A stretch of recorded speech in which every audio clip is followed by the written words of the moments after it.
Olá, vamos aqui entrar na aula novamente. Ou novamente não, né? A gente vai iniciar a aula.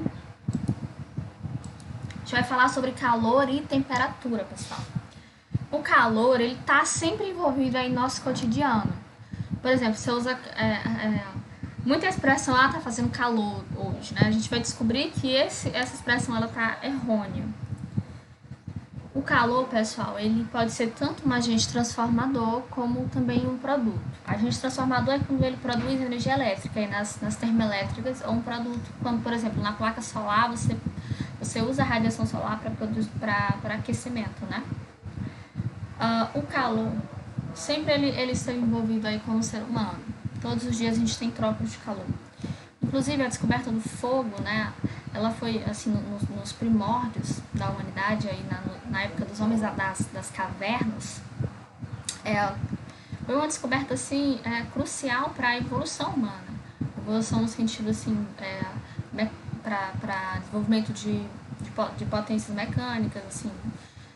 E nesse tempo das épocas, né, da época que o ser humano morava nas cavernas, quando ele descobriu o fogo, isso foi inovação porque ele usava o fogo para se aquecer, o fogo para cozer alimentos, o fogo para iluminação no escuro, o fogo para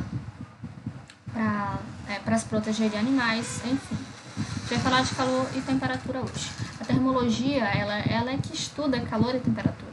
A termologia, pessoal, ela estuda o calor. Ela estuda os fenômenos associados a trocas de calor. E aí também vai explicar esses fenômenos como calor, temperatura, dilatação, energia térmica, estudo térmico dos gases, e é isso que a gente vai aprender hoje.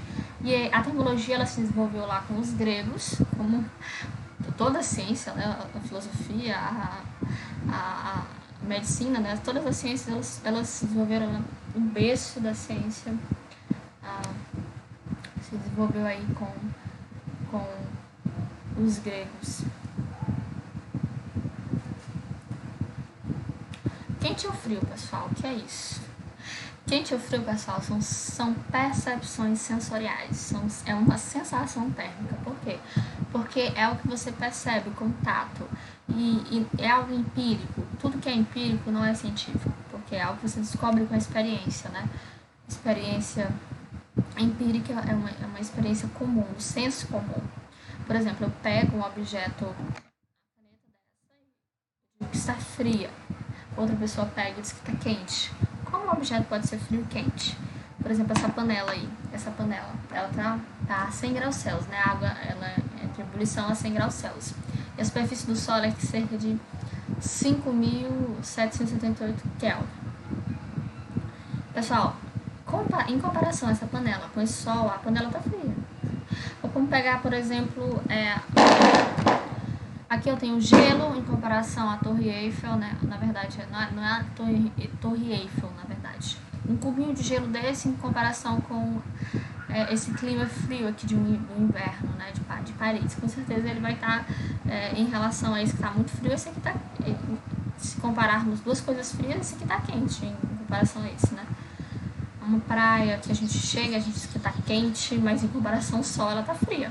Então, porque o quente e frio é algo muito subjetivo. Por exemplo, aqui no Nordeste, 20 graus Celsius é frio. E já na Rússia, 20 graus Celsius é calor. Então, em terras muito, muito frias, né, e é calor.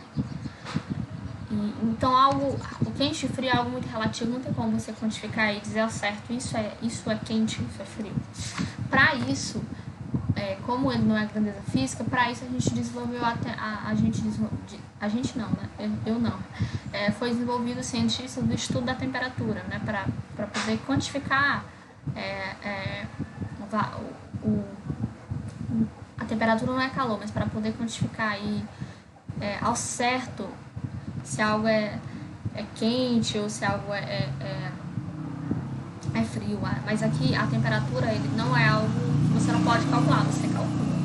A temperatura é a medida do nível de agitação das partículas. Por exemplo, você tem no estado sólido, as partículas estão mais compactas, né, unidas. No caso da água, as moléculas estão ali mais unidas, ali formando retículo. No caso dos compostos iônicos, né, também são unidos ali formando retículo cristalino. A água ela forma também esse retículo, mas eu vou mostrar para vocês na frente como é. E aí, como eles estão mais juntos, agregadas, a palavra certa é agregadas, o movimento delas, pessoal, é muito baixo, né? Não se movimentam muito, tem pouco espaço para elas se movimentar, estão muito unidas. Quando eu passo por estado líquido, elas têm mais espaço, as interações moleculares são rompidas, e ali você observa que nem todas as interações moleculares são rompidas, mas elas são bastante enfraquecidas, e aí a água vai ter mais espaço para se movimentar. Então tanto que a temperatura de um líquido vai ser mais alta, né, que um sólido, da água no estado sólido. E aí no gasoso, aí que a temperatura aumenta, né? Aí você observa que todas as interações moleculares realmente são rompidas. Estou falando de interação molecular, não estou falando de ligação. Interação você rompe, né? Que é a mudança física. Mas uma ligação, quando você rompe, você provoca uma transformação química, né, pessoal? Aí não seria mais água. Mas estou falando, por isso que a mudança de estado, né, de físico, ela é algo físico e não químico, porque você rompe as interações moleculares, não as ligações químicas. Então, em toda mudança desses estados, sólido para o líquido para o gasoso, você tem aumenta a temperatura. E aí as moléculas, ao mesmo tempo, também estão aumentando o grau de agitação, a vibração delas. Vamos passar mais para frente. Então, a comparação dos objetos por meio do nosso tato nos fornece apenas uma ideia qualitativa delas.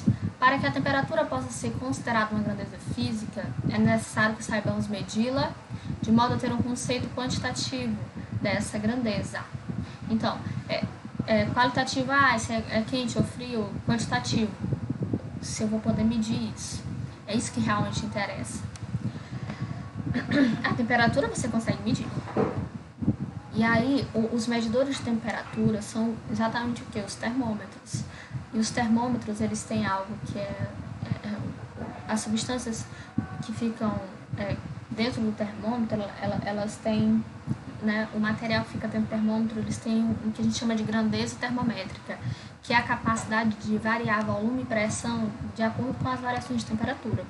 Tipo mercúrio ou álcool, que é o álcool etílico, né, colorido, que você põe aqui para variar, é um líquido que varia com a temperatura, que são outros termômetros também.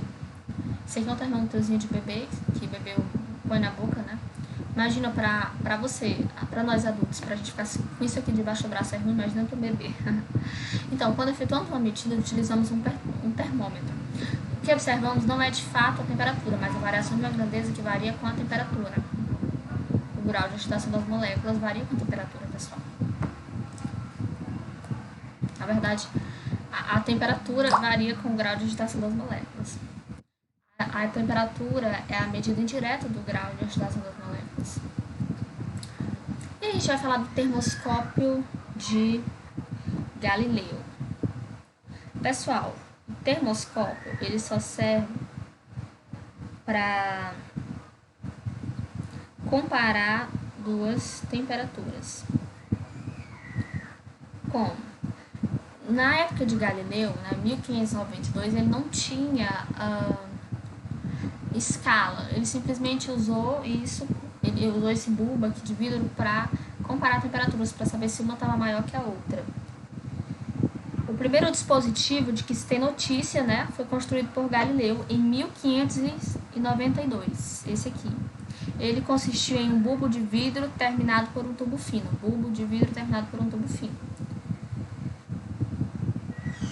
Cuja extremidade era introduzida em um recipiente contendo água colorida, certo? Aqui. Então, eu só queria saber o nome mesmo, se era bulbo de vidro. O termoscópio, nesse termoscópio aqui que a gente está vendo, essa temperatura aqui, pessoal, essa temperatura ela tá maior. Quando a temperatura tá maior, esse vidro ele dilata. O que é dilatar? É aumentar. Então, se essa água antes, ela tinha um espacinho, né, antes de aumentar a temperatura, o espaço era menor, então ela subia com mais facilidade, né? Mas agora o espaço aumentou, então ela vai, como ela tem que preencher mais o espaço, então ela não vai conseguir subir até uma altura até na altura inicial, que era mais alta. Ela só chega até aqui, né? Por exemplo, aqui, quando ela esfriar, esse bulbo de vidro esfriar, ele vai voltar para o tamanho normal. Não sei se vocês conseguem observar, mas esse aqui está mais grosso que esse. Esse bulbo de vidro ele se contrai, né? Ele volta para o tamanho normal, a água já consegue atingir uma temperatura maior, ou a uma altura maior. A altura desse está mais alta que esse primeiro bulbo aqui. Isso.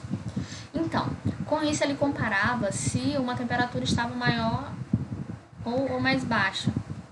Apenas duas temperaturas. Porque se subisse, se não subisse até aquela altura que estava inicialmente, significa que a temperatura tinha aumentado, porque a temperatura ela dilata o vidro e aumenta aí o espaço para a água preencher. Inclusive os médicos nessa época eles utilizavam esse bulbo, né? Eles colocavam na boca do paciente aqui, acredito que era um tamanho menor, né? Para caber na boca do paciente, deixavam para comparar se a temperatura, se a água não subisse mais na altura de antes, significava que ele estava com febre.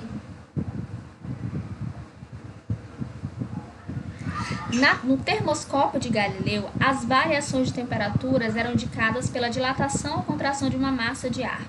O primeiro termômetro líquido já veio surgir. Esse aqui não era um termômetro líquido, na verdade. Ele não é um termômetro porque não é algo que você mede temperatura, é só você compara a temperatura.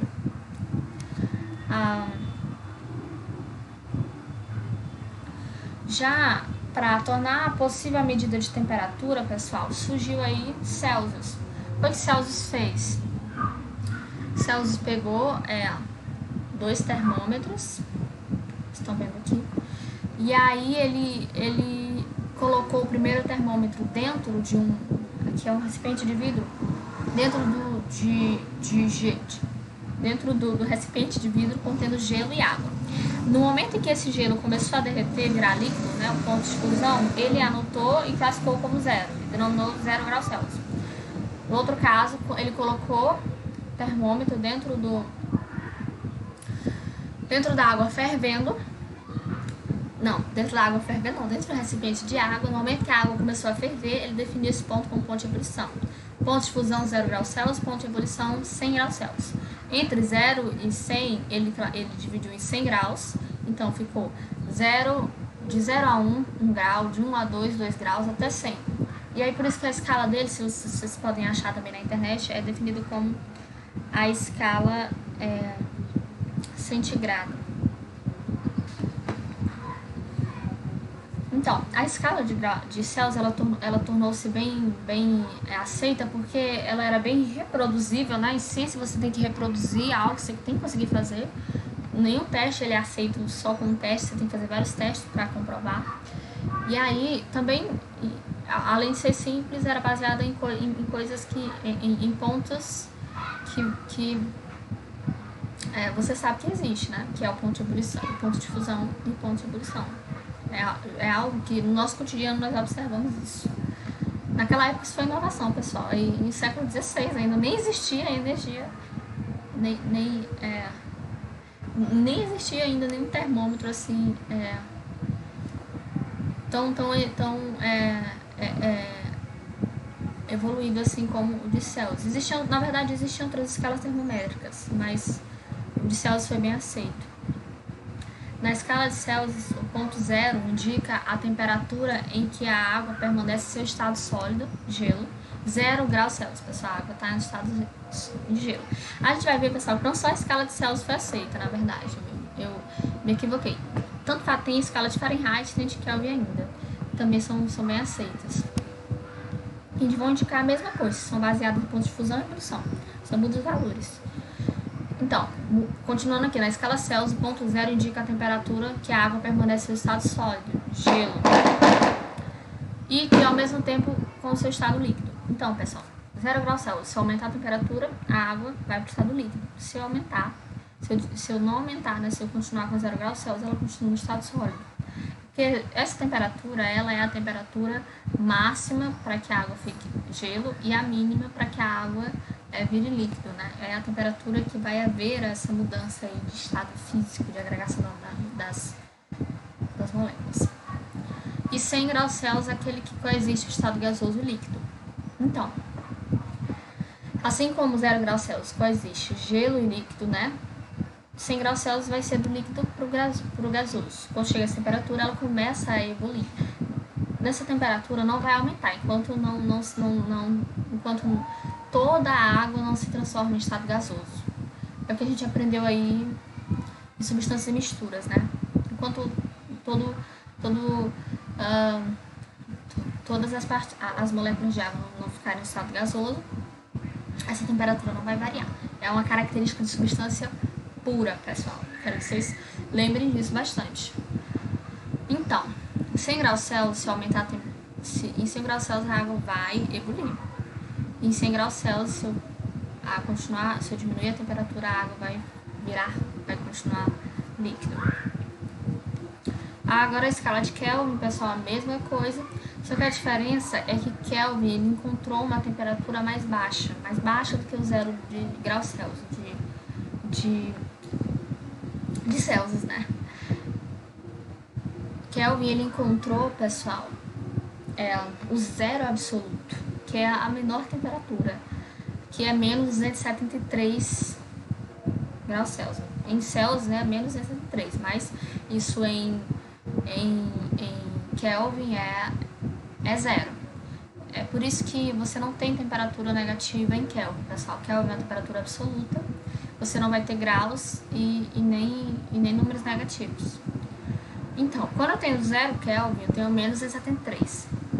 O 1 Kelvin, ele varia, e aí com a variação de 1 Kelvin também vai variar 1 grau Celsius. Então, eles variam proporcionalmente, são escalas proporcionais. Se eu estou de 0 Kelvin, passo para 1 Kelvin, eu vou aumentar 1 grau na escala Celsius. Menos 273, eu passo para menos 272, que é menor que menos 272, ele é menos negativo que menos 273.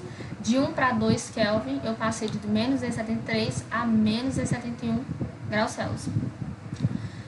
Continuando isso, né, de 0 a 1, de 1 a 2 Kelvin até 273 Kelvin, pessoal. Eu botei reticência porque eu não ia ficar repetindo isso até 273. Eu chego ao 0 graus Celsius. Quando eu aumento de 273 Kelvin, aumento 100 graus, aumento de 273 para 373 Kelvin, eu aumento 100 graus. Então você está percebendo que a mesma quantidade que eu aumento aqui em Kelvin, eu aumento também em Celsius. Então são temperaturas proporcionais, escalas proporcionais. Por exemplo, se eu quero descobrir a temperatura em Kelvin, eu só pego a temperatura em Celsius e somo com 273. Por quê? Porque a escala Kelvin ela é 273 pontos à frente da escala Celsius. Por exemplo, a temperatura aqui ambiente, 25 graus Celsius. Mais 273, pessoal. Se eu quero descobrir essa temperatura em Kelvin, eu vou somar, né? E aí eu vou encontrar a temperatura em Kelvin, 298. Se eu quiser descobrir a temperatura em Kelvin, se eu tiver a temperatura em Kelvin, eu boto aqui Kelvin. Eu tenho essa temperatura em Kelvin, eu quero descobrir essa daqui. Então o que vai acontecer? Esse mais 263 vai passar para lá, subtraindo, aí eu descubro a temperatura. Como seria nesse caso aqui, ó. 298 Kelvin, eu quero descobrir, se eu não soubesse a temperatura de graus Celsius, né? Eu ia mandar esse 273 para lá, ia subtrair e encontrar 25. Então, muito simples.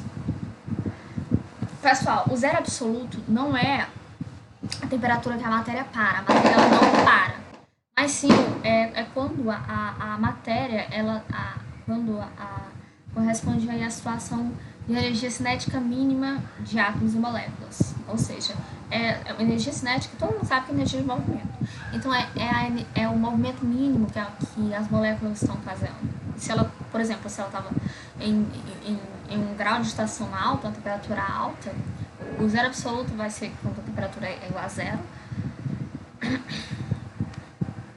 A 0 Kelvin, mas não significa que a temperatura 0 Kelvin menos 273 graus Celsius, tá? Por mais que indique a mesma coisa, mas são valores diferentes. Então, não, a matéria ela não parou. Ela simplesmente ali, o movimento diminuiu o movimento, mas não parou. O zero absoluto, ele corresponde aí à temperatura de ebulição do hélio, ao estado que o hélio está indo do líquido para o gasoso. Gente, se ele está ebulindo a menos 273 Kelvin, imagina a temperatura dele aí de fusão, né? Muito baixa. Já a escala Fahrenheit, pessoal, é a mesma coisa, com valores diferentes. A Fahrenheit definiu que zero, é importante vocês entenderem, pessoal, que zero na escala Celsius é 273 na escala Kelvin. O zero absoluto na escala Kelvin é zero, mas na escala Celsius é menos 273. Agora o zero que corresponde à temperatura de fusão do gelo, que corresponde à temperatura de fusão do gelo, ele na escala Celsius ele é zero, né? Zero. Esse zero corresponde, aquele zero na temperatura Celsius, ele corresponde à temperatura de fusão do gelo. E esse mesmo zero na escala Kelvin, ele é 273, temperatura de fusão do gelo. Já na escala Fahrenheit, a temperatura de fusão do gelo, ele fez praticamente o mesmo experimento que o Celsius, mas aí a diferença é que ele colocou mais coisas. Se eu não me engano, ele colocou sal, ele colocou gelo e sal de amônio. Tá aqui, gelo e sal de amônio. E aí, a temperatura de fusão da água na escala de Fahrenheit é 32 e a temperatura de ebulição é 212. Então, de 212 a 32, você subtrai, você vai encontrar 180. Você tem 180 divisões, graus Fahrenheit. Então, essas escalas, pessoal, não quer dizer que uma é mais certa que a outra. Tudo é questão de país adotar. A escala Celsius é a mais abordada e a mais aceita em todos os países. Países de língua inglesa ainda utilizam Fahrenheit ainda. Então qual é a questão mesmo de cada país escolher, né, sua escala. País que ainda adotam, né? Então você está vendo aqui a relação 100 graus Celsius é 202 Fahrenheit, que é 373 Kelvin. Essa temperatura aqui do meio, aqui é a temperatura que você quer descobrir. 0 graus Celsius corresponde a 32 Fahrenheit, que corresponde a 273 Kelvin. Pessoal, para vocês descobrirem qualquer temperatura, assim, se você quiser fazer uma convenção, o que é que você vai fazer? Você vai dividir essa temperatura aqui do meio, tendo duas escalas, tá? Essa temperatura do meio, pegar essa temperatura do meio, subtrair pela de baixo, dividido por temperatura mais alta menos a de baixo.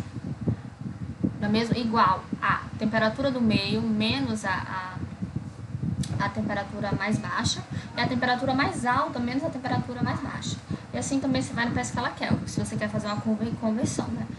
Então, deixa eu explicar melhor isso. Deixa eu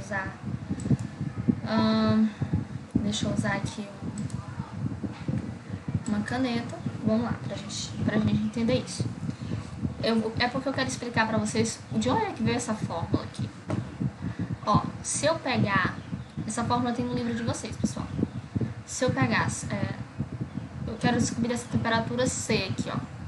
Quanto é que essa temperatura aqui em Celsius representa em Fahrenheit?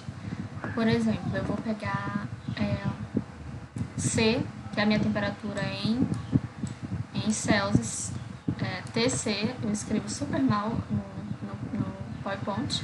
TC menos Q, menos a temperatura mais baixa. TC menos 0. Pessoal, todo número menos 0 é ele mesmo, tá? Porque 0 é nada. E 100 menos 0. Vai ficar 100 mesmo, tá, pessoal? Aqui é um 100. Tá saindo péssimo, mas é um 100. 100 menos 100 igual. Escala Celsius. Vamos aqui para Fahrenheit. Não, vamos logo. Fahrenheit mesmo. Temperatura do meio menos temperatura de baixo. F menos 32. Eu vou botar TF menos 32 sobre 212. Eu vou comprar um pincel para mim, para poder escrever menos 32. Eu sei que vocês estão entendendo só o que eu tô falando. Então, pessoal, você observa. T menos 0, TC menos 0 é TC. Tem esse TC aqui, pessoal. E 100 menos 0 é 100, né? Por isso que eu nem botei 100 menos 0. É 100. Deixa o 100 aqui. Então, TF menos 32 já não é 0, né? Então, TF menos 32 que é só TF menos 32. Então, TC ficou sobre 100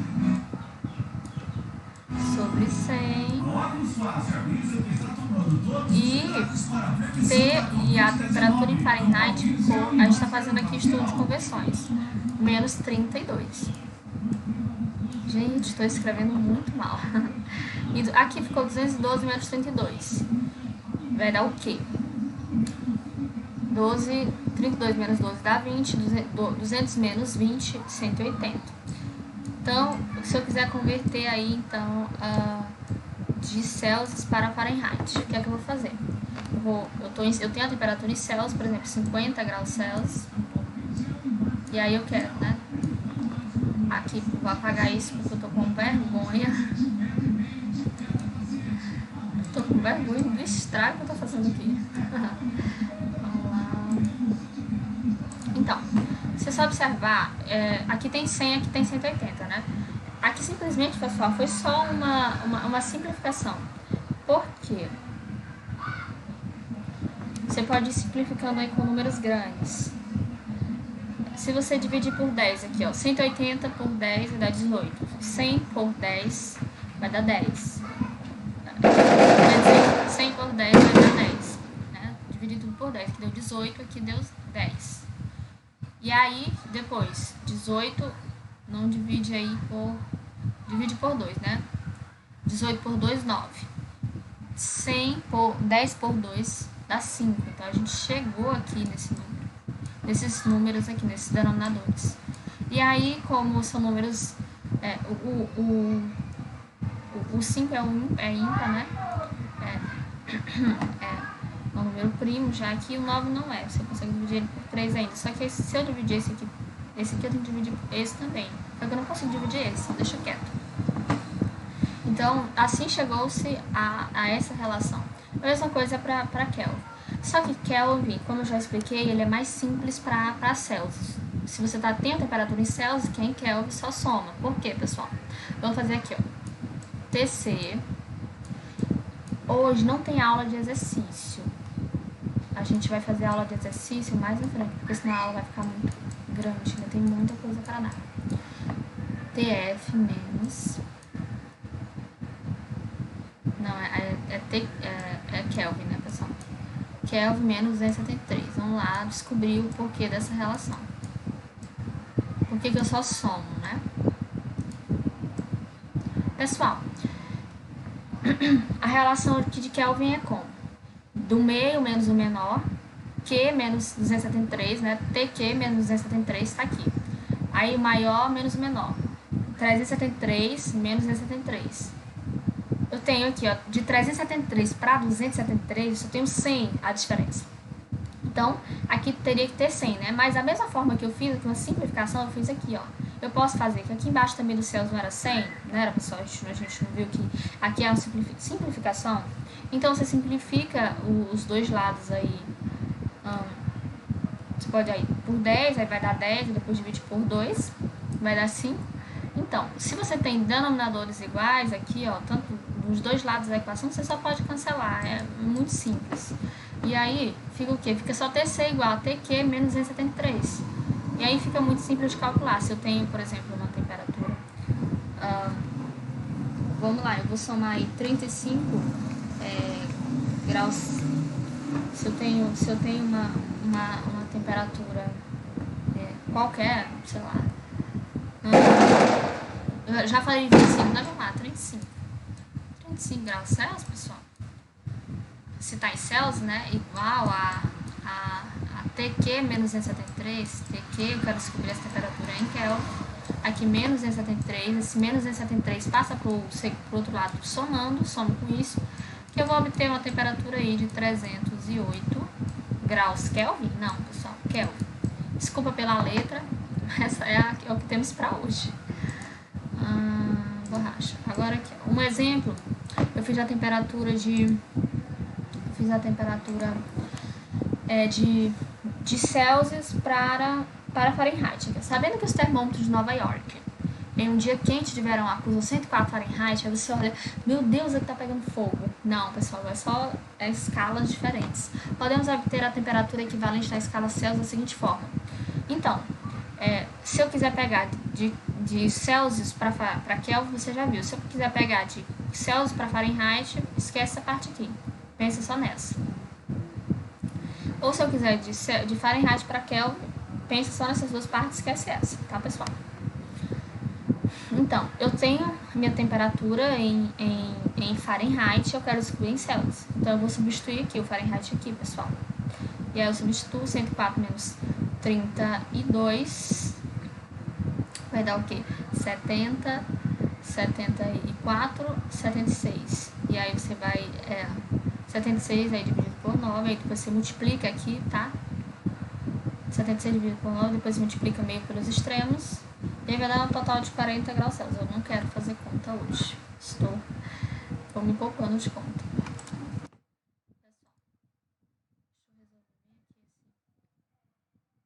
Vamos fazer uma aqui.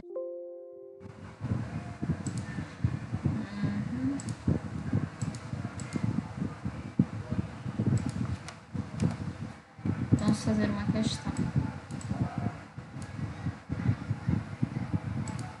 Aqui. Temperaturas podem ser medidas em graus Celsius. Eu esqueci de formatar aqui, ou Fahrenheit. Elas têm uma proporção linear entre si. 32 Fahrenheit é igual a 0 graus Celsius. 20 graus Celsius é igual a 68 Fahrenheit. Qual a temperatura em que ambos os valores são iguais? Então, pessoal, a gente vai fazer por essa regrinha que a gente fez. Eu disse que não ia fazer exercício, mas aí eu não resisti. Vamos lá. 32 aqui, 32 Fahrenheit, 32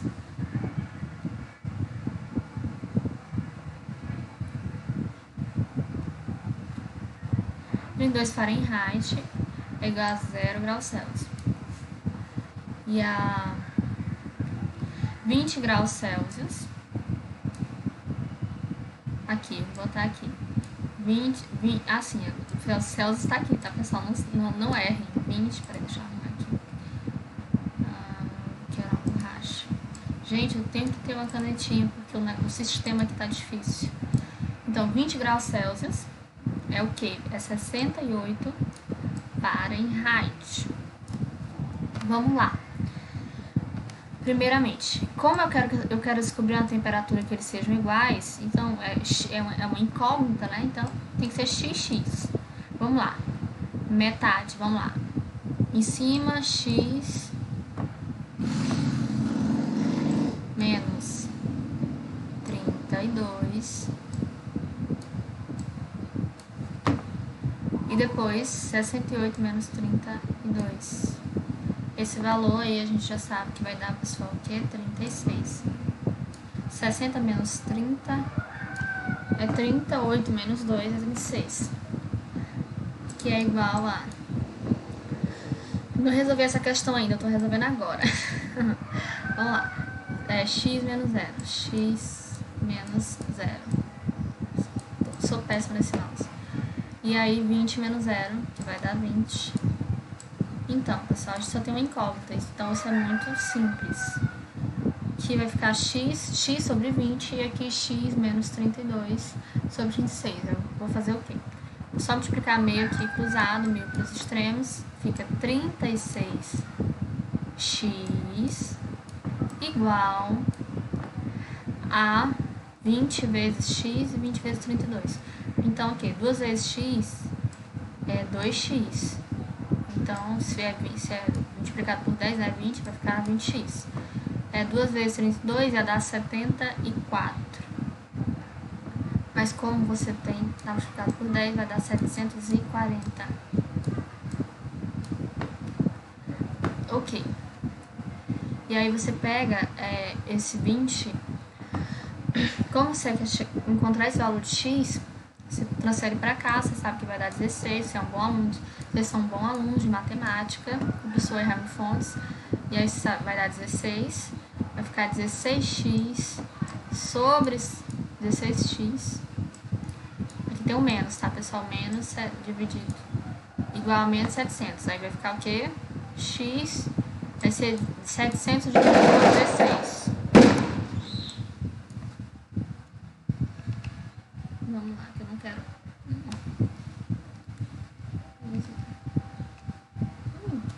Vamos lá, vamos dividir aqui. Minha calculadora, sem usar a calculadora, vai demorar mais, mas a gente consegue. Simples, pessoal.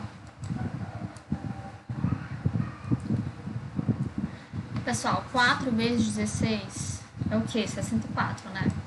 Você vem aqui, 4 vezes 16, 64. Eu sou péssima eu fico sem paciência, sou péssima de escrever aqui. Vamos lá. 4 vezes 16, 64, sobra 6. E aí fica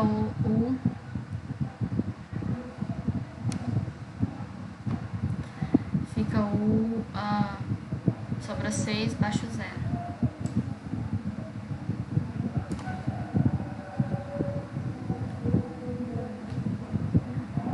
Então a gente vai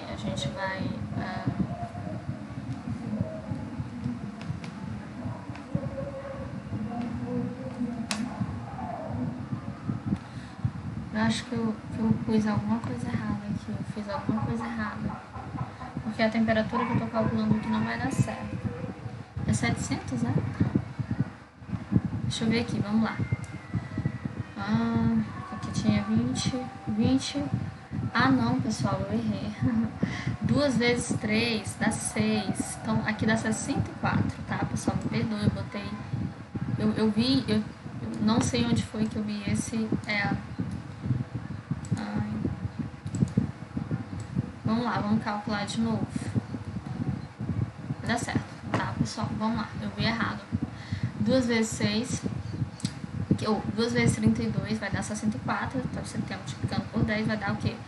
Vai dar 640, pessoal. 640. Ai, não consigo escrever com isso. Então, 4 vezes 16 dá 64. Aí falta... Então, aqui ainda tem... Mas é uma centena aqui. Então, se eu multiplicar 40 vezes 6 vai dar 64, pessoal. Vai dar 640.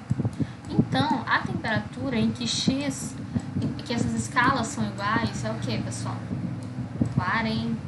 X é quando x é aqui igual a 40. 40 é o que, pessoal? Menos 40 ou mais 40? A gente tinha um sinal aqui de menos, então é menos 40. A alternativa D. Muito simples. O problema foi que eu vi errado aqui. Já tô há muito tempo calculando aqui, fazendo outras coisas, e aí me enrolei. Vamos lá, equilíbrio térmico. 2 ou mais objetos a temperaturas diferentes em contato e isolados de influências externas tendem para um estado final, denominado estado de equilíbrio térmico, caracterizado pela uniformidade das suas temperaturas. Então, pessoal, o que é que esse termo, o que é que esse anúncio está te dizendo? Você já observou que, por exemplo, você põe uma xícara de café quente em cima da mesa, depois de um tempo, ela vai o quê? Ela vai esfriar. Então, isso é o equilíbrio térmico. É quando é quando o material ele diminui tanto, ele já diminuiu tanto de temperatura que ele não vai diminuir mais, entende? É quando dois corpos eles ficam na mesma temperatura. E no caso de um café em cima da mesa, qual é o corpo? Qual é ali os objetos ali que estão em contato, na verdade? A xícara de café quente, ela está em contato com o meio ambiente. O meio ambiente, vocês vão aprender pela questão de calor, né? Calor fornece aí... a xícara de café está mais quente que o ambiente, ela vai fornecer calor para o ambiente, porque o calor, eu ainda não expliquei isso, mas o calor ele flui de um corpo de maior temperatura para um de menor temperatura. Então, a xícara quente, ela vai ceder calor, ela vai fornecer uma energia, não é que ela vai fornecer calor. O calor, ele é a energia em trânsito, né? Então, ela vai fornecer energia para o meio ambiente, né? Assim, em forma de calor, e aí ela vai fornecendo essa energia de dentro dela, e a temperatura, essa energia ela vai fornecendo.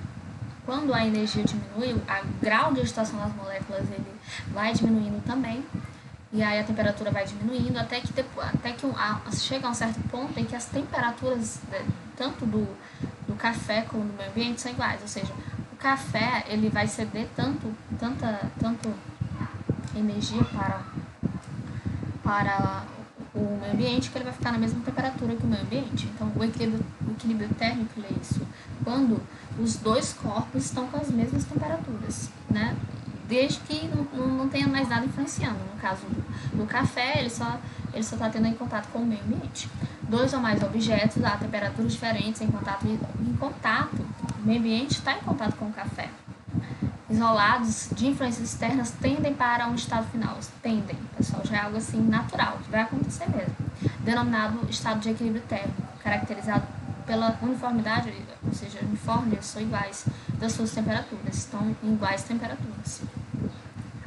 Por exemplo, vamos falar que já era para eu ter falado de calor. Essa questão a gente vai fazer já. Agora chegou no assunto que eu já venho, né, dando spoilers desde o início da aula sobre calor. Pessoal, o que é o calor? O calor ele é uma energia em trânsito entre dois corpos, e isso vem devido a uma diferença de temperatura. Como? O calor, ele não por exemplo, eu estou com calor, ninguém armazena calor, porque na verdade o que nós temos é uma coisa chamada energia interna, tá? Calor é uma energia que está em trânsito, que está em movimento, a um corpo com maior temperatura e de maior temperatura. Essa energia, ela está em movimento desde que exista uma diferença aí de temperatura. O calor sempre flui espontaneamente, da região de maior temperatura para a região de menor temperatura. Isso é muito interessante, pessoal, porque nas nossas casas, né, quando está fazendo muito frio, aí a gente fecha as janelas, todo mundo fecha, aí fecha para que o frio não entre, né? E aí a sua mãe diz assim: menino, fecha a janela para que o frio não entre. Na verdade, pessoal, é o contrário. O ambiente ele tá frio, então ele tem menos energia. E a sua casa ela tá mais quente, né? Tá com a maior temperatura. Então, na verdade, é o calor que vai sair, porque o calor ele flui de um corpo de maior temperatura para de menor temperatura. Então, o correto é fechar a janela para que o calor não saia, não para que o calor, não para que o frio entre, né? Então, isso é muito interessante. Por exemplo, então é errado a gente falar aquele termo de hoje eu estou com calor. Ninguém estoca calor, pessoal. Você pode dizer que você está com a sua temperatura está alta, é outra coisa, que a temperatura está alta, ou você pode até dizer que está quente, né? Porque da sua percepção sensorial, sensação térmica está quente.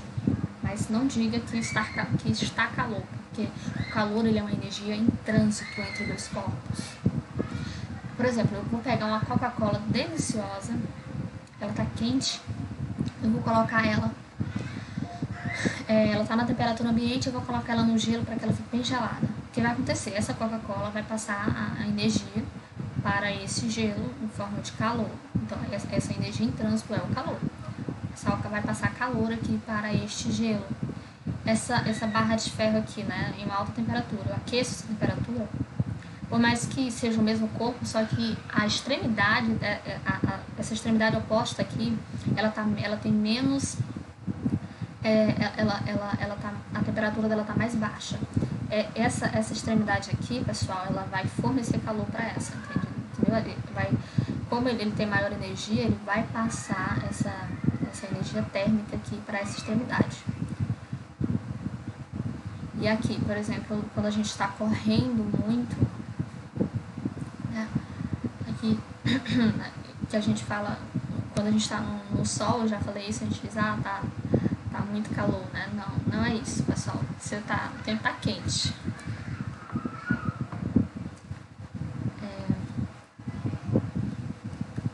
Medindo o calor. Pessoal, eu esqueci de...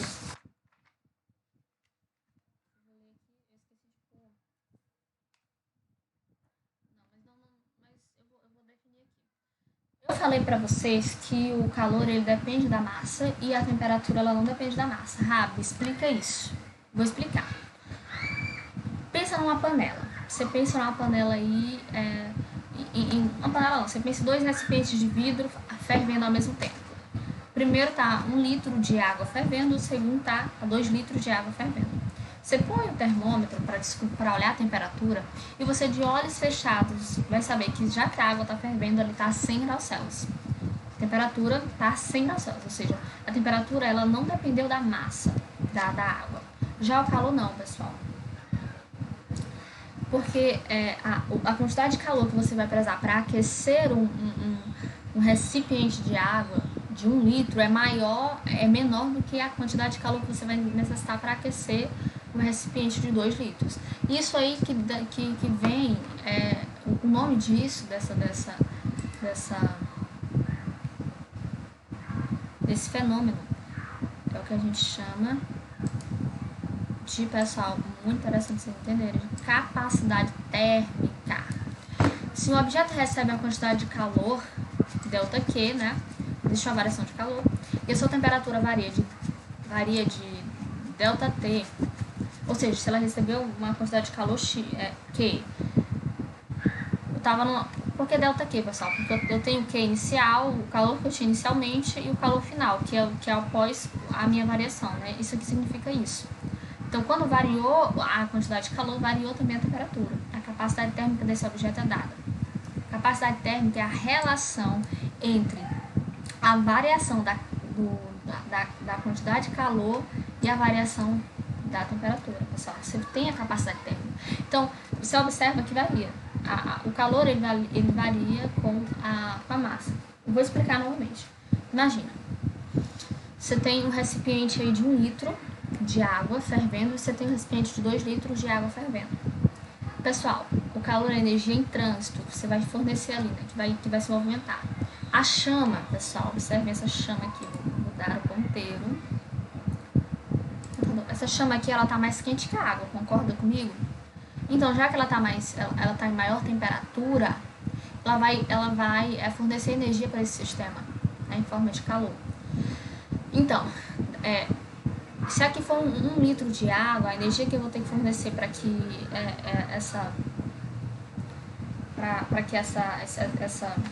esse recipiente de água aumente a temperatura é diferente, varia a temperatura, é diferente do que eu vou ter que é diferente da quantidade de calor que eu vou ter que fornecer para que um sistema de 2 litros aumente a temperatura. Por quê? Porque eu vou ter mais massa.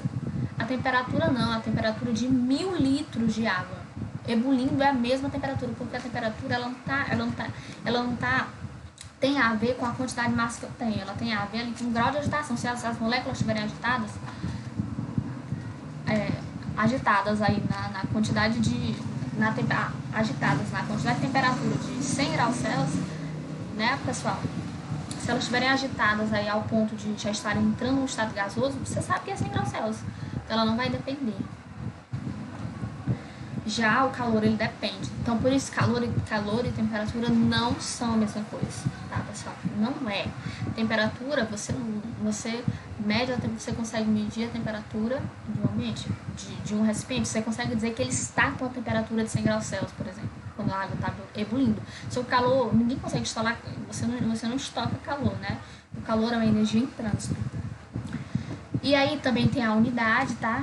De calor, que uma caloria é igual a 4,18 Joule. Por que eu botei isso? Porque no SI, no Sistema Internacional, às vezes você encontra em Joule, né? A C aqui é dessa fórmula, é a capacidade térmica, é dada em caloria por grau Celsius. E o Q é a quantidade de calor, dado também em caloria, e a ΔT é a variação de temperatura, em graus Celsius ou em Kelvin. Na verdade, aqui a capacidade térmica você pode encontrar em Joule e por Kelvin também, tá, pessoal? Observa aqui, ó. Vamos fazer esse cálculo aqui da capacidade térmica. Observe que eu tenho essa esfera aqui, esse material A e esse material B. Esse material A, eu forneci tanto para o A e para o B 100 calorias, 100 cálculos. Mas eu observo que o material A, ele com 100 calorias, ele variou de 0 a 20 graus Celsius. Já o B, que tem uma massa maior, ele com 100 calorias, ele variou apenas 10 graus Celsius, ou seja, de 0, esse aqui variou de 0 a 20, esse aqui de 0 a 10. Então, você observa aqui que o calor, já que a capacidade térmica é derivada do calor, ela vai depender de massa. Aí, como é que a gente calcula a capacidade térmica? Logo, eu já observo aqui, pessoal, como quem varia menos é que tem a maior capacidade. Por quê? Porque ele tem maior capacidade de armazenar calor dentro. Ou armazenar calor não, perdão. Ele recebe a maior quantidade de calor. Entende? Para poder variar isso, tem a maior capacidade térmica. Então, vamos aqui resolver na fórmula. Nessa fórmula que vocês estão vendo. Eu tenho a capacidade térmica igual a variação de quantidade de calor sobre ΔT corpo A. A gente vai calcular a capacidade térmica. Eu divido é só dividir aqui, pessoal, essa quantidade de calor que eu forneci, que foi 100, pela variação de temperatura. De 20, a variação é final menos inicial, né? Então fica 20 menos 0. Então 20 menos 0 é 20. Então vai ficar 100 sobre 20, que é igual a 5. Você pode até pegar aqui, ó, só cortar o 0 com 0 e ficar 10 sobre 2, que você aprendeu isso lá no maternal. Vai dar 5. Aí a unidade, pessoal, vai ser o quê? 5 calorias por grau Celsius. B. Faça a mesma curva de vida e eu descubro que é 10 calorias por grau Celsius. Então você observa que o B ele realmente tem a capacidade térmica maior. Por quê? Porque ele precisa de mais calor, pessoal, para poder variar. Então ele, tá vendo? Devido à maior massa, ele vai precisar de mais energia ali para que a temperatura varie.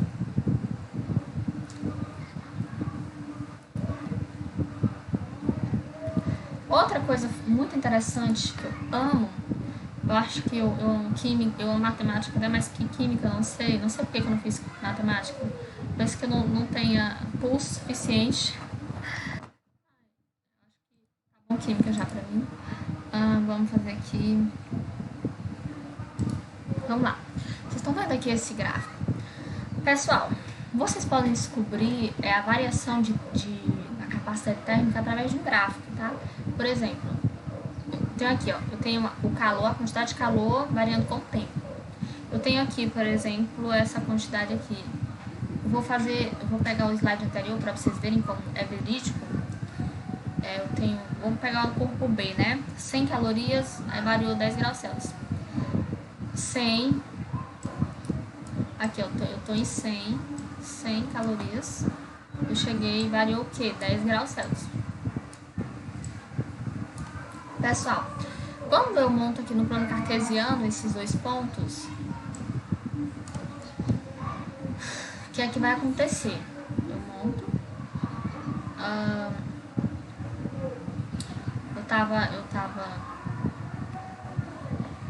Eu observo que, e aí nesse ângulo aqui, ó, por exemplo, eu observo aqui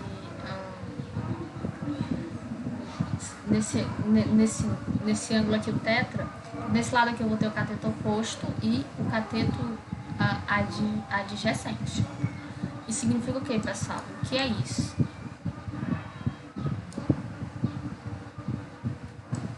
Isso é a tangente.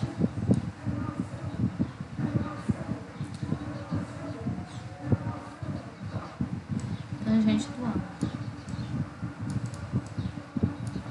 A tangente é o cateto oposto sobre a hipotenusa, que vai ser o quê? Eu não vou me aprofundar aqui porque eu vou fazer um exercício. Na verdade, eu nem ia mostrar isso hoje. Eu nem sei porque eu estou mostrando. Porque eu esqueci de tirar do slide, que é isso aqui. Eu vou ter uma aula de exercícios e eu queria fazer umas deduções lá. Então tá aqui. Então, se você tiver se envolver ângulo e te pedir capacidade térmica, você pode construir um gráfico e aí descobrir e aí que o cateto oposto vai ser justamente a caloria, né? A quantidade de calor, e o cateto adjacente vai ser aí a temperatura. Como é que eu sei disso? Aqui, ó. Eu vou fazer esse triângulo retângulo, pessoal. Triângulo retângulo já lembra de trigonometria. Esse calor específico. Pessoal, calor específico é a quantidade de calor que eu vou ter que fornecer para 1 grama de água para que ele varie 1 grau Celsius. Então, quando 2 objetos de massas iguais recebem iguais quantidades de calor, o de menor calor específico sofrerá maior elevação de temperatura. Vou falar disso mais na frente. Então, o que? Gente, capacidade térmica é diferente de calor específico. Capacidade térmica tem a ver, prestem muita atenção no que eu vou falar agora. Capacidade térmica tem a ver com a quantidade de calor que eu vou fornecer, gente, para um recipiente todo. O calor específico é para 1 grama de água, entendeu? Então, por exemplo, se a capacidade térmica vou pegar essa xícara aqui, eu tô com a xícara na mão, pessoal. Isso aqui pesa 200 gramas, né? A capacidade térmica dele para aumentar de todo esse recipiente 1 grau Celsius é 1000 calorias. Então, e aí eu quero saber o calor específico.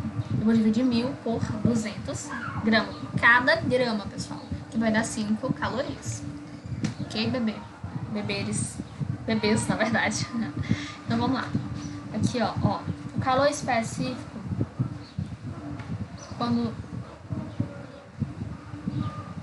Então, pessoal, o calor específico, ele é muito importante para vocês entenderem aí a questão por que certas coisas aquecem mais que outras.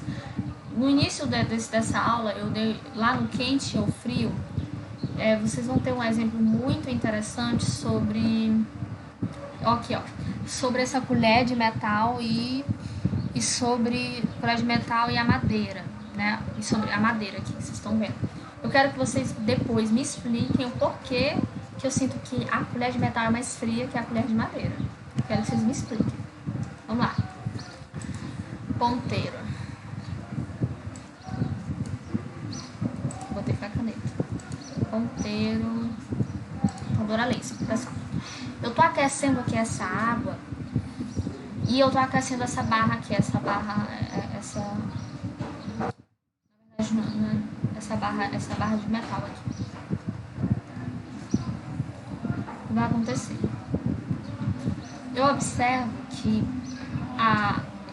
na mesma chama, né, a chama está na mesma temperatura, eu observo chamas iguais. Então, pus aqui que a barra de ferro, não sei se vocês estão conseguindo ver, pessoal, deixa eu ver, chegar mais próximo. Aqui, ó, bem aqui, que tá vindo uns vapores. Na água não, ela não tem vapor, tá? Que a água, ela não vai ter já esse vapor. Ou seja, essa barra, ela aqueceu mais rápido que a água. O que isso significa, pessoal? Que essa barra tem um calor específico mais baixo que o da água. O que é calor específico rápido? Eu acabei de dizer. É a quantidade de calor que você vai ter que fornecer para aumentar 1 grau Celsius a temperatura. para aquele material. Então você observou que a quantidade de calor para aquecer essa barra aqui, ela é menor do que para aquecer a água. Gente, a água tem um alto calor específico. Vamos aqui analisar essa imagem aqui dessa praia.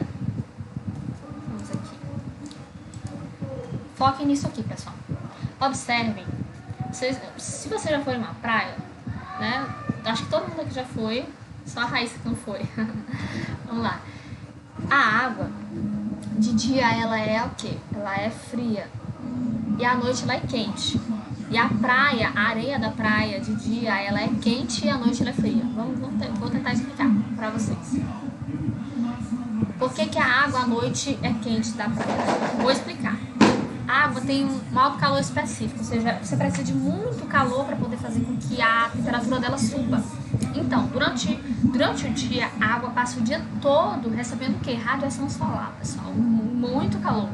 Mas como ela tem um alto calor específico, você entra na água e se refresca, né? Ela não te ferve, ela não te cozinha. E aí, já a areia, você põe os pés, você já percebe logo que é muito quente. Como a areia tem um baixo calor específico, ele absorve muito calor do sol. A temperatura aumenta muito facilmente devido ao baixo calor específico. Quando é à noite, a água passou o dia todo absorvendo calor, e aí ela vai ficar quente, né? Já à noite ela fica quente. E aí, por mais que não tenha sol à noite, e aí já não tenha sol, então o ambiente é mais frio, mas como ela absorveu calor, ela não vai liberar esse calor facilmente. O calor específico dela é alto. E ela vai passar a noite toda aí, até amanhã, esfriando, liberando calor. Já a areia da praia dela vai ficar fria, porque o calor dela específico é baixo, então a qualquer variação, a qualquer mudança, a areia vai mudar também, né? A temperatura varia facilmente. O mesmo caso do deserto, né? Deserto é um dia muito quente, a areia, né, absorve calor, calor específico baixo. Já à noite, muito frio, porque a areia ela libera calor muito facilmente, a varia de temperatura, ela tá frio e já que o sol sumiu, né?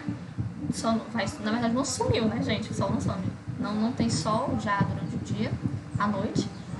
E aí ela libera esse calor muito facilmente. Resfria. Já a água na água vai ser quente à noite. Cálculo do calor específico, pessoal. Eu quero que vocês lembrem da capacidade térmica que eu falei para vocês, pessoal. Que é a quantidade de calor que eu vou precisar para fornecer, para aumentar o grau de um recipiente todo. Não calor específico, que é só um grau. Eu falei para vocês que variam, né? Objetos de mesmo material, mas de massas diferentes, têm capacidades térmicas diferentes. Verdade, pessoal. Eu falei para vocês que o calor ele varia com a massa. Então, como a capacidade térmica ela depende, ela deriva do calor, ela vai variar também. Observe que a gente tem um objeto aqui com a capacidade C1, outro objeto aqui, mesmo material, C2, C3. Então, você vai ter, e eles têm massas diferentes também. Isso tudo para o mesmo material. Então, pessoal, esse quociente que eu tenho uma capacidade dividida pela massa. Você lembra do exemplo aqui da xícara?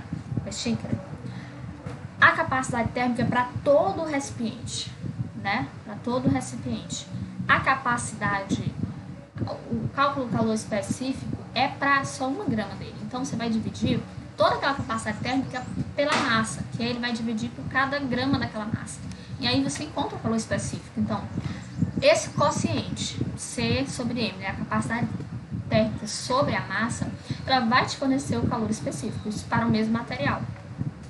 Pessoal, porque o calor específico ele é só de material. Você não vai pegar materiais diferentes, porque assim, materiais diferentes eles vão ter capacidade térmica diferente. Você não vai encontrar realmente o calor específico daquele material. Se o objeto de massa M tem uma capacidade térmica C, o calor específico C do material constitui é dado por esse Czinho é de calor específico, esse C maiúsculo é de capacidade térmica e esse M é de massa, tá? A capacidade térmica você já viu que a unidade de capacidade térmica ela é dada por caloria por graus Celsius, ou pode ser joule, né? Desde que você converta aqui, né? Uma caloria é 4,18 joules. Você pode até, nas minhas provas, até arredondar para 4,2, que eu aceito. Ok, vamos lá passar pra frente. Vamos fazer um exercício. Tomando-se um bloco de chumbo, cuja massa é, a massa dele, pessoal, 170 gramas, verificamos que sua capacidade térmica é 5 calorias por grau Celsius. Assim, o calor específico do chumbo vale... Vamos lá. Você quer o calor específico. O que você vai fazer? Ele te deu só a capacidade térmica e a massa. Ele te deu tudo, a faca e o queijo na mão. Você vai só dividir a capacidade térmica pela massa, né? Porque 170 gramas, então você tem 170 gramas. Se você dividir 5 calorias por 170 gramas, você vai dividir por cada uma das 170 gramas, né? Então você vai acabar descobrindo aí qual é o calor específico. Aí você descobre que é 0,030, portanto, né? O calor específico dele é dado por calorias sobre grama, é 0,30 calorias por grama grau Celsius. Então, por que tem essa unidade aqui, ó? Por quê? Porque, pessoal, o grau Celsius, ele tá dividindo aqui, né? É uma divisão, aqui é o numerador, o denominador, então ele vai acabar passando para baixo. E como você não tem, assim, essas mesmas unidades iguais aqui embaixo, se eu tivesse caloria aqui embaixo eu consegui cancelar, mas eu não tenho, então você tem como deixar caloria por grama Celsius, por gramas grau Celsius.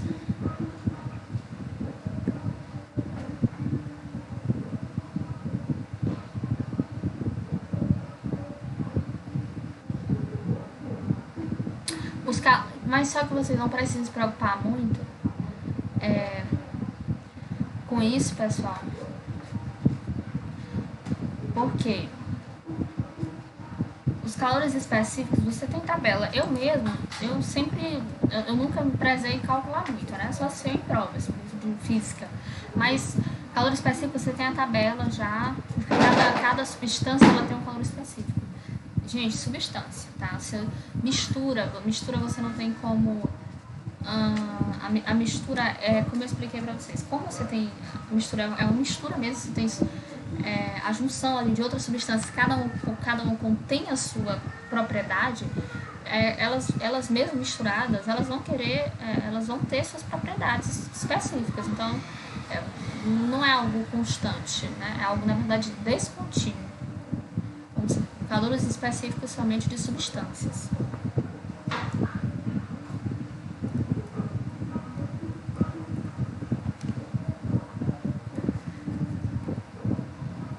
Até porque, vamos continuando aqui, entrando um pouquinho de química, para você ter um calor, o calor ele está muito envolvido, né? A capacidade, para você encontrar um calor específico, você usa a capacidade térmica, e a capacidade térmica também está...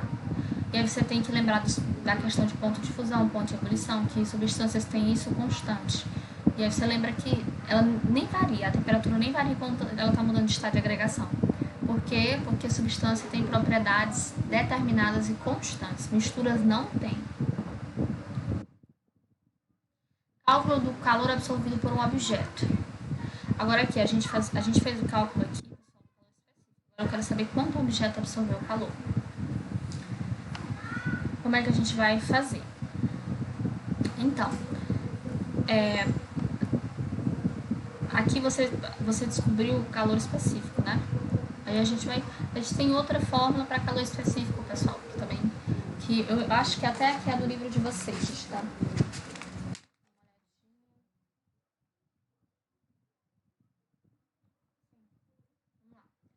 O calor específico é dado por, né? Você tem aqui que o calor específico é a capacidade térmica sobre a massa do material. Então, pessoal, a capacidade térmica, ela é dada, se a capacidade térmica, lembrando lá, recapitulando, a gente não viu que a quantidade de calor sobre a variação de temperatura, a variação da quantidade de calor sobre a variação de temperatura? Então, a capacidade térmica, pessoal, então isolando a quantidade de calor, eu vou ter que aqui, essa quantidade de calor, isolando aqui, ó, eu pegando tá dividindo e levando para o primeiro membro, ele vai passar multiplicando, eu vou ter que a quantidade de calor é igual a capacidade térmica vezes a variação de temperatura. O calor específico é dado por, tá vendo aqui, ó, C sobre M, a capacidade térmica sobre M. Então, se C sobre M, aí deixa eu fazer agora só um álgebra aqui, né? Eu vou pegar esse M de novo e mandar pra lá, então vai ficar o M multiplicando C, né? O calor específico vai ficar o quê? Capacidade térmica é igual a M vezes C. Substituindo nessa fórmula, pessoal, então, até depois aqui substituindo, eu vou ter que essa capacidade é igual à massa do objeto que eu tenho vezes o calor específico. Eu gosto muito de física, muito mesmo, porque tudo é relacionado, as fórmulas, você consegue muitas vezes descobrir algo, força ou potência, porque as fórmulas se relacionam muito. Isso é muito interessante, uma força pela massa, enfim, eu gosto muito. Então, esse M, aceleração só pela força, enfim, é muito bom. M vezes calor específico, né? Aí esse M vezes C, pessoal, eu substituo aqui na fórmula. Já que a capacidade térmica é a massa vezes C, então eu substituo aqui. Então, substituindo, você vai ter o quê? Que a quantidade de calor, a variação de quantidade de calor é igual a M vezes C vezes a quantidade de temperatura. Uma barra de alumínio, lembrando que nessa fórmula, Q, né, a quantidade de calor sensível, você pode dizer também que a quantidade de calor, às vezes o calor específico ele se mistura com o calor sensível, mas a gente vai aprender o que é calor sensível ainda. Q é a quantidade de calor, M é não se foca nesse sensível aqui, isso aqui foi um erro que eu escrevi a mais, mas Q é a quantidade de calor, M é a massa do corpo, né? Q pode ser dado, como eu já falei, caloria ou em joule, massa é dado em gramas ou em quilograma, calor específico você vai ter ele em caloria por grama, graus Celsius, vezes graus Celsius, ou joule por quilograma vezes graus Celsius.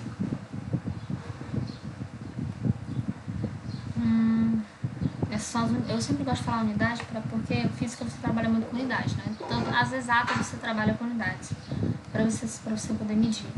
Uma barra de alumínio, exemplo, de 200 gramas, ao passar por um processo industrial, teve sua temperatura elevada de 20 graus Celsius para 140 graus Celsius. Então, uma barra, olha a quantidade. Deixa eu botar aqui, versões de marca-texto. 200 graus Celsius, pessoal. Ao passar por um processo industrial, teve a sua temperatura elevada de 20 para 140, que é uma variação de temperatura. Final menos inicial, 120 graus Celsius, a variação. Qual foi a quantidade de calor cedida para a barra nesse processo? A gente quer saber quanto de calor foi aquela barra absorveu. Essa fórmula aqui, pessoal. O calor aqui, ó. Tem a massa eu tenho 200 gramas. O calor específico, eu sei que é barra de alumínio. O calor específico da barra de alumínio, pessoal, vamos olhar aqui. Alumínio, 0,22. 0,22 aqui. Qual foi a quantidade? Então, eu já tenho a variação. Eu tenho faca, queijo na mão, tudo pronto. E aí, eu tenho o delta final menos inicial, né? Que aí é 140 menos 20, né? Não 120, que foi um erro. Que vai dar 120 graus Celsius. Então, eu vou substituir. A quantidade de calor vai ser como? Absorvida. 200 gramas vezes 0,22, que é o calor específico, vezes 120 graus Celsius. E aí, fazendo todo esse cálculo, né? Eu vou descobrir que é 5,3 vezes 10 a terceira calorias. 5,3 vezes 10 elevado a 3 calorias. Somente isso. Eu tô olhando aqui para ver por que eu botei em negrito. Assim, foi só para reforçar, pessoal, para vocês que sempre coloquem as unidades para que eu não vou considerar uma questão certa se tiver erro nas unidades. Agora, calor sensível. Pessoal, o calor sensível, ele vai existir uma variação de temperatura, mas não vai existir variação de estado de agregação. Deixa eu olhar bem só a quantidade que está a aula. Eu queria que fosse só até... Deixa eu ver quanto que eu já estou gravando. 1h e 15 minutos, mas vamos lá, não vai dar certo. Enquanto eu não terminar aqui, eu não vou. Já que a gente termina. Calor sensível. Ele tem a ver com a quantidade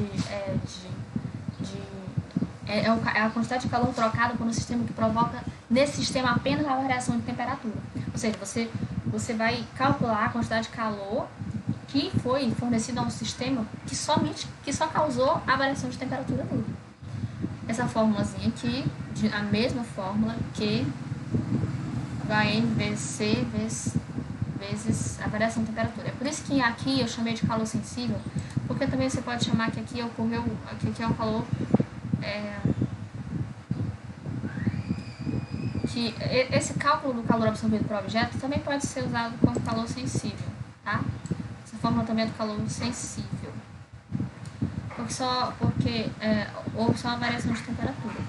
Mas como eu estava falando de calor específico, eu não quis misturar muitas coisas. Vamos lá. É a mesma forma, pessoal. Então você já sabe o que significa cada coisa. Por exemplo, existem muitos materiais no nosso cotidiano que eles recebem calor, mas eles não mudam de estado físico, de estado de agregação da matéria, né? Por exemplo, uma barra de ferro. Gente, é muito alto o ponto de fusão, de fusão do ferro. E aí você observa que no ferro, por mais que ele receba calor, ele não mudou. Tá vendo que ele já mudou até de cor, né? Aí é porque ele tá, gente, emitindo um tipo de radiação, tá? Essa luz aí, e a gente vai... Radiação não, me perdoe, pessoal. Aí ele tá emitindo uma luz que tem um comprimento de onda. Isso acontece com alguns materiais. Quando eles são aquecidos, eles emitem um tipo de energia, aí através da radiação térmica, que pode ser, nesse caso aí, a infravermelha, né? Você sente o que está quente aí, mesmo sem chegar aí. Por exemplo, o ponto de fusão do ferro, ele é 1538 graus Celsius, pessoal. Então, aquele ainda está sólido, então que não chegou a 1538 graus Celsius. Imagina, ele já está dessa cor. O sal é 700 e pouco graus Celsius. A água é 100 graus Celsius. Então, o calor sensível vai ser justamente o tanto de calor que você fornece aquele material, mas ele não vai sofrer uma variação de temperatura. Então, você observa que são vários calores, né? Calor sensível, calor específico, a capacidade térmica. São tudo envolvendo calor, mas eles têm consequências diferentes. O calor específico eu vou pegar apenas 1 grama e para variar 1 grau Celsius. O calor sensível não, a consequência dele é que eu vou ter apenas uma variação de temperatura. Eu forneci só para variar a temperatura, não para variar o estado de agregação da matéria. Para mudar o estado de agregação da matéria é outra coisa, que é o calor e mudança de estado físico, que aí é o calor latente. O calor latente, pessoal, ele é a medida... é a medida de calor que determina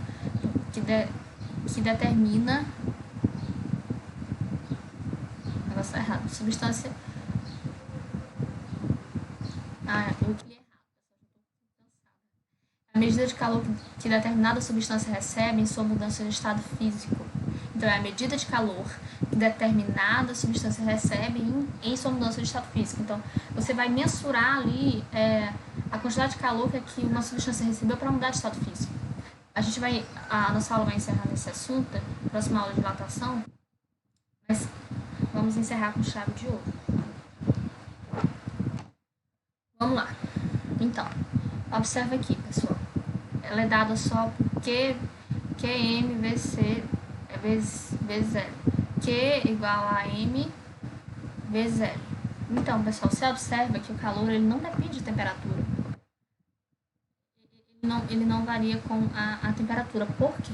Pessoal, lembra que durante a mudança de estado físico, a temperatura ela é constante. Então, tudo que é constante, que não vai variar, ele não precisa ser colocado na equação. Você pode desconsiderar.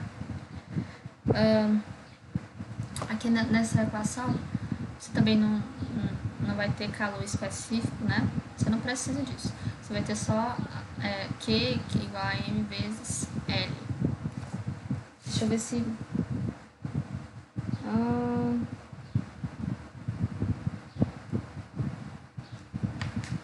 sim, tá certo. Ok. Vamos lá.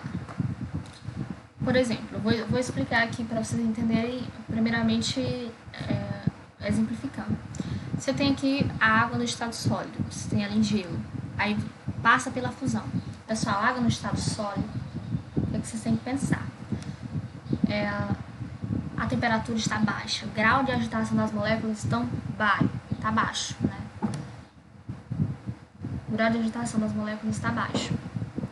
Significa que o calor que eu forneci, quanto mais eu forneço calor, pessoal, quanto mais eu forneço, na verdade, energia, né? E aí, nesse caso, forma de calor, quanto mais eu forneço calor, maior a agitação das moléculas ali de um composto. Quando aqui, o grau de agitação das moléculas está baixo. Tem energia, a energia cinética, ela é baixa. Quando eu forneço calor, eu aumento a energia cinética, né? Eu forneço calor, ali está aumentando a energia cinética, e aí vem a temperatura que mede esse grau, então aumentou a temperatura. Então eu precisei fornecer energia para que esse grau de agitação das moléculas aumentasse. Quando eu aumento esse grau de agitação, as moléculas do estado sólido que estavam juntas ali, a ligação ali, as interações moleculares, tudo certinho ali, né? Tinha interação molecular. No caso da água, pontes de hidrogênio, você vai ter o hidrogênio se ligando com o oxigênio. Não é uma ligação, na verdade, você vai ter interagindo ali, né? Muito forte a interação. E aí, eles estão juntos. Quando você começa a fornecer calor, energia, elas começam a vibrar mais, eles começam a se separar, e essas interações vão enfraquecendo, e aí, né, vão aumentando a distância entre elas, ocorre a mudança de estado de agregação. Por isso que aí está no sólido, passa para o líquido. Então você percebeu que houve aumento de energia, aumentou o grau de agitação das moléculas, e aí essa grandeza aí, ela quando varia esse grau de agitação, varia a temperatura. Então aumentou a temperatura. Quando aumentou a temperatura, passei para o líquido. O líquido, da mesma forma, eu forneço mais energia. Quando eu forneço energia, as moléculas se agitam mais, aumenta a temperatura. Estou fornecendo energia. Então, do sólido eu forneço para o líquido, eu forneço energia, do líquido para o gasoso. Eu vou ter que fornecer energia. Você observa que o estado gasoso, as moléculas estão super agitadas. Elas estão bem distantes umas das outras, as interações moleculares já foram todas rompidas. Então, as moléculas estão, assim, bem soltas, bem livres. E aí a temperatura aumentou, pessoal. E aí, até aqui vaporização, né, do líquido para o gasoso. O inverso. Do gasoso, as moléculas estão com muita energia, a temperatura está alta. Você observa isso na água, né? A temperatura de ebulição, 100 graus Celsius. Então, para que aconteça a condensação, eu vou ter que o quê? Diminuir a temperatura, diminuir o grau de agitação das moléculas. O que é que eu vou fazer? Eu vou pegar eu vou esfriar. Aí eu vou pegar aqui tá falando gasoso, mas o certo seria vapor, pessoal, porque assim, o gás, existe uma diferença de vapor e gás. O vapor está abaixo da temperatura crítica e o gás está acima, né? Quando algo está em gás, na verdade, não tá certo. Quando algo está em gás, aí você só consegue modificar a temperatura dele ou modificar o estado de agregação dele através da mudança de temperatura, não pela pressão. Tá certo. Essa é a diferença. Isso, então, aqui gasoso eu diminuo a temperatura, diminuo o grau de agitação das moléculas, né? Tô retirando calor de dentro desse. Na verdade, não é de retirando calor, tô retirando energia interna, né? Aí essa energia, quando ela vai sendo retirada, eu tô retirando. Aí sim eu retiro calor, que calor é energia em trânsito. E aí, quando eu diminuo a temperatura, eu diminuo o grau de agitação dessas moléculas, aí elas vão se juntando mais. Chega a um ponto que elas vão se juntando, as interações moleculares vão surgindo, e aí ela passa para o estado líquido. E aí do líquido, eu vou diminuir a temperatura, estado de agregação, o grau de agitação das moléculas vai diminuindo até que a água se organiza aí em estado sólido. Ficam tão juntas que estão paradas que elas começam a ficar juntas e volta a ser gelo, né? Volta ao estado sólido. Quando eu resfrio, por exemplo, quando eu resfrio a água no estado gasoso, como é que eu faço para transformar a água do estado gasoso para o líquido? Eu tenho que botar esse gás aí em uma temperatura bem baixa, em uma temperatura fria. Por quê? Porque aí esse calor que está aqui, a geladeira, né, no caso, ou algo que vai resfriar, ele vai retirar calor, ele vai fazer o processo inverso da transferência de calor, né? Porque o calor ele fornece, ele flui de um corpo de maior temperatura para de menor temperatura espontaneamente. E aí, né, eu vou diminuir a temperatura e diminuir o grau de agitação das moléculas. Aqui eu diminuo, aí vai para o líquido, aí eu diminuo, aí vai para o sólido. Aí eu vou diminuir a temperatura. Aqui pode ser, tá 100 graus Celsius, aqui vai abaixo de 100 graus Celsius. É entre 100 a 104, né? Entre 100 graus Celsius a 104. E aí aqui de 4, aqui vai ser já de... Na verdade aqui é entre 0 e 100, essa temperatura. E aqui 0 graus Celsius, né? 0 e aqui 100. Tá entre isso, na verdade. Eu errei aqui, perdoe. E aqui o calor latente. O que é esse calor latente? Ele justamente vai medir a quantidade de calor que foi fornecida até haver essa mudança de estado. E aí, pessoal, a gente tem que ter aqui tem uma tabela, geralmente você tem tabela de calor latente. Eu quero que vocês entendam, para finalizar essa aula, a explicação desses sinais. Então, calor latente da água, né, é dado em caloria por grama. Solidificação. A solidificação tem menos 80. Pessoal, a solidificação é do sólido, é do líquido para o sólido. Vocês lembram que eu falei para vocês que eu tenho que diminuir a temperatura? Que eu tenho que diminuir a temperatura, isso significa, pessoal, que vai ter que ter o quê? Perda de calor. Então ele vai ter que perder calor, porque a energia que ele tem dentro dele, se ele continuar, ele não vai mudar de temperatura, então ele tem que perder calor. Tem que ceder calor para alguma coisa, para um corpo que tem de menor temperatura. Então ele tem que perder menos 80. Fusão, pessoal, ele tem que ganhar energia, né? Eu tenho pouca energia, minhas moléculas são pouco agitadas, as moléculas de água são pouco agitadas, forneço energia, elas se agitam bastante, e aí, quando eu forneço energia, elas se agitam, elas se separam, e aí as interações se enfraquecem, e aí eu vou para o estado líquido. Então eu tenho que fornecer calor, né?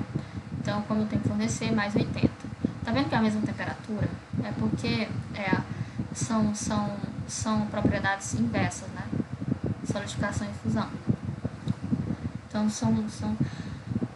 por exemplo, 0 graus Celsius, se eu aumentar a temperatura, se eu fornecer a energia, eu vou passar para fusão. Em 0 graus Celsius. Isso, se eu forneço, eu tô no gelo, né?